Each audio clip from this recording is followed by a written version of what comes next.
How's it going, everybody? This is Cameron White with White Light Astrology, giving you guys your April 2019 horoscope for Aquarius, Sun, and Rising. Thank you guys so much for being here and liking and sharing and commenting and subscribing. I love and appreciate every single one of you guys. And let's go ahead and just cut to the chase with this. I wasn't able to do my March horoscope, so I didn't get an opportunity to talk about Venus going into Pisces and Mars going into Gemini. Venus is going to be in Pisces for the majority of April, and Mars is going to enter Gemini on like the last day of March, and it's going to stay in Gemini for the whole month of April. So the first thing I want to hit on is Venus going into Pisces. Venus, as you guys know, is this planet of love and relationships and value and expression, and she's going into her sign of exaltation. So she's going into one of her favorite signs where she can operate and do the Venus things that she wants to do in a really healthy way.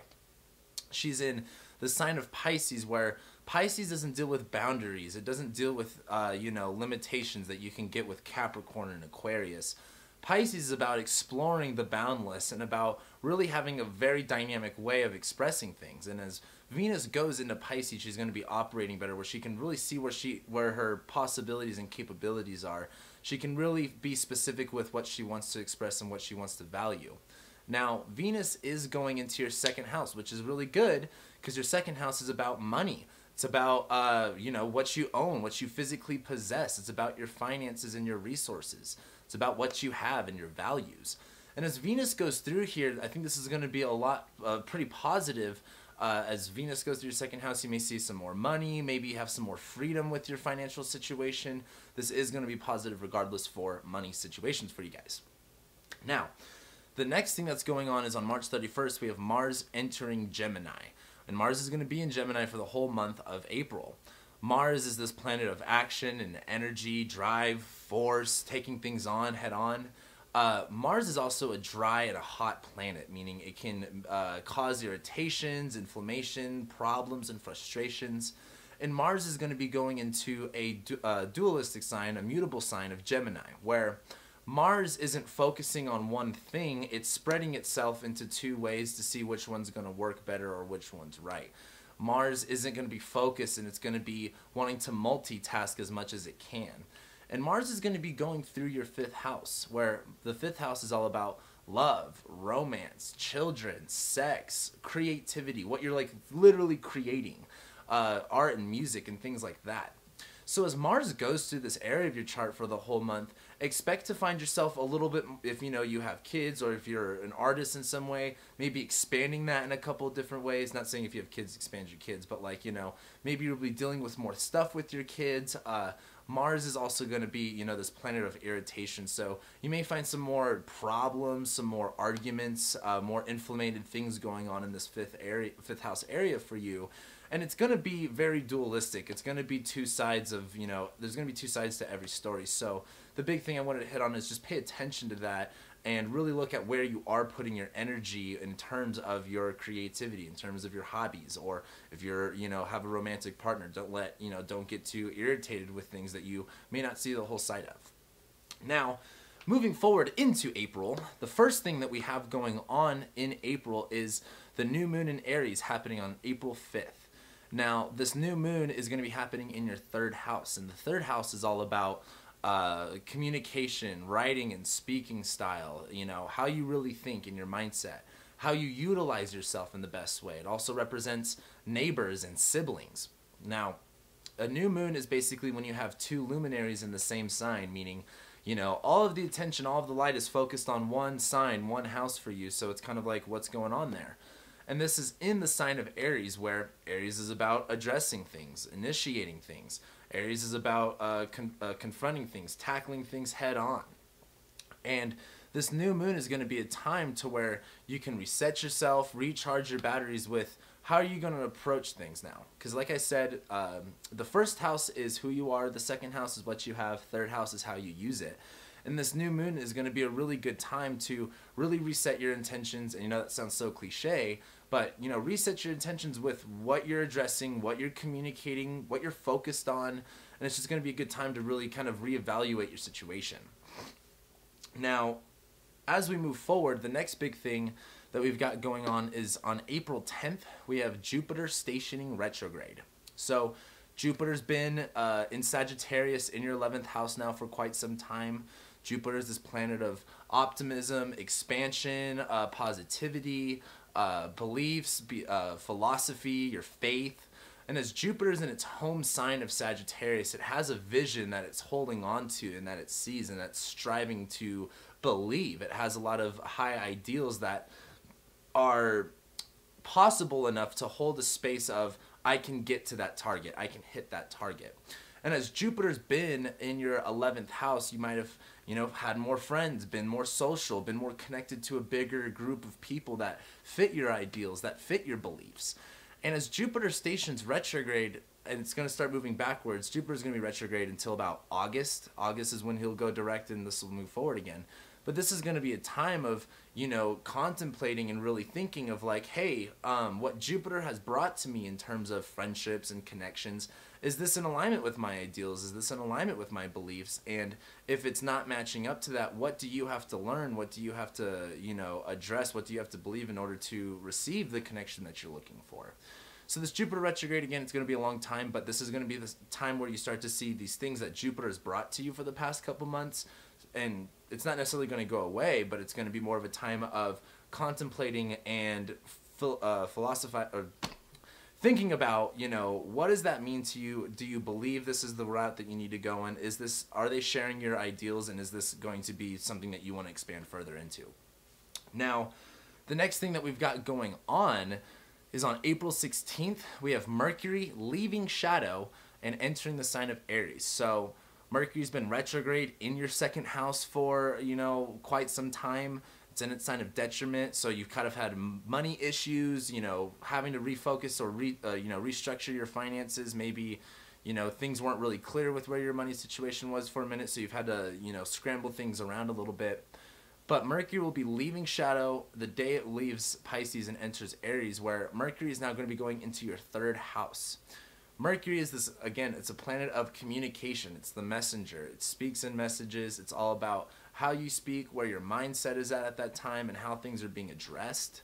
Mercury is going to be in the sign of Aries, where how communication is really done and how things are kind of going about can be sometimes a little bit rash, very blunt, very confrontive, sometimes a little bit even combative. But Mercury in Aries is nevertheless very clear in its intention and in their statement.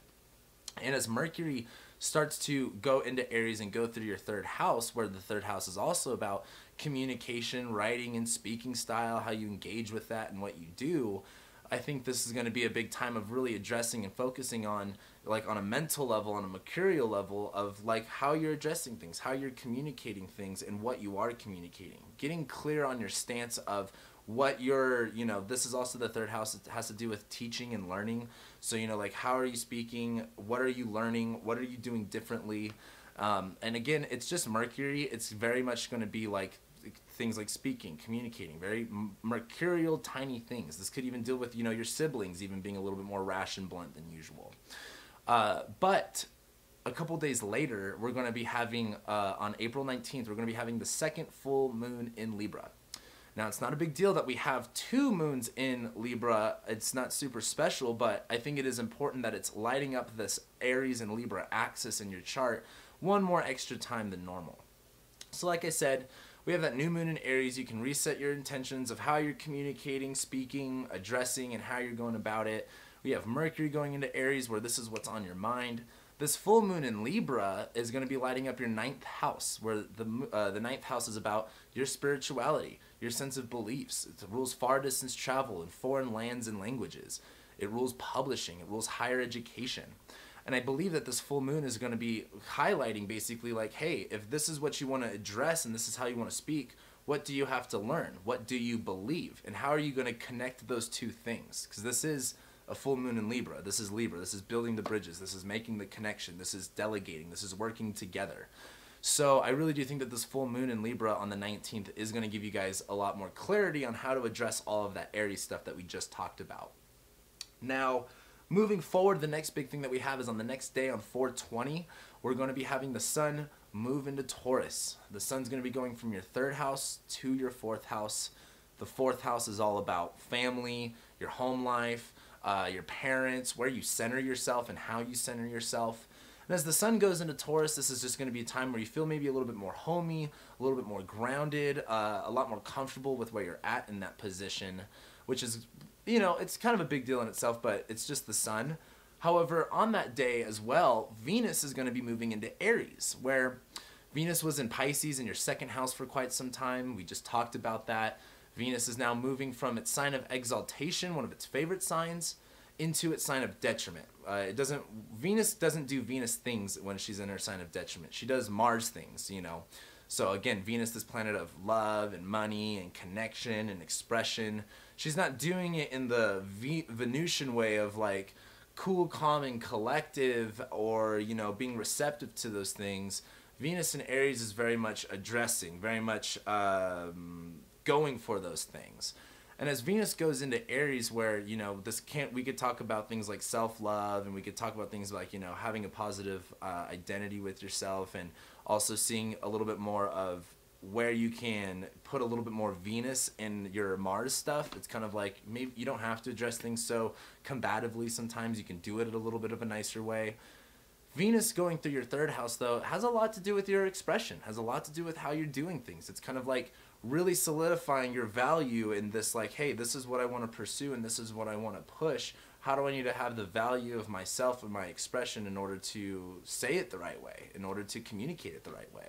So I do think that is going to be really positive in terms of saying what you need to say, and kind of doing something in a nicer way. Something, I don't want to say something that you've never done before, but something that's a little bit more, not so passive, but not too aggressive at the same time. Then, after that, a couple days later, on April 22nd, we're going to be having the Sun conjoin Uranus. Now, Uranus just moved into Taurus. If you haven't seen what that really looks like for you in your life, now that it's in your fourth house of your home, your family, parents, where you live, your ancestry, expect for the Sun hitting to Uranus to really kind of show you more of what that's going to look like. Maybe you're going to kind of, like, when Uranus was in my fourth house on top of my IC, I moved like 9 times in like the matter of just like 3 or 4 years. So Uranus can definitely have a lot of ups and downs, extreme ups and downs and stuff like that. So as Uranus goes through there and the Sun hits it, expect to see a lot more of what that's going to look like. And of course, this is going to be happening for a long time. I just wanted to make the note of, like, April 22nd, you may see a better idea of what this is going to look like for the next little while. Moving forward, though, the last couple of things that we have is on April 26th, we're going to be having Mars squaring Neptune. And this is kind of important because Neptune's in Pisces right now. It's in your second house, so things like money, things like finances, and what you own, what you possess can be very in and out, can be very, you know, confusing at times, very much like dualistic. It's like you have a lot or you have nothing, and, you know, Neptune just kind of creates a big fog over everything. Well, as Mars is in your fifth house, where Mars is like, you know, the fifth house is hobbies, and Mars in Gemini, it's kind of like you may be doing a lot right now, and you may be expending a lot of your energy in the things that you want. However, as it squares Neptune, like, do you have the money for it, and do you have the resources for it? Oftentimes you can have a expectation or a certain ideology around, you know, what the money or the finance that you have for a certain hobby, for a certain, you know, thing that you're doing. And the biggest thing is, you know, Mars in Gemini, it can kind of eat that up a little bit, and you may kind of like go, oh, I thought I had this comfort, but this is taking up more money than I expect it to be. So definitely be careful about where you're putting your energy and how much money, how much of your resources that's taking from you. And it's not that, you know, you shouldn't do those things that, you know, those hobbies or those things that you want to enjoy. It's just make sure you're doing it in the right balance, and don't, you know, hold an expectation that everything's going to be just fine. Now, the last couple things to talk about is on April 26th, we have Pluto stationing retrograde. And I'm not really going to talk about Pluto retrograding, but for one, I know you guys would want to know that. Two, the South Node is going to be on top of Pluto like this whole month.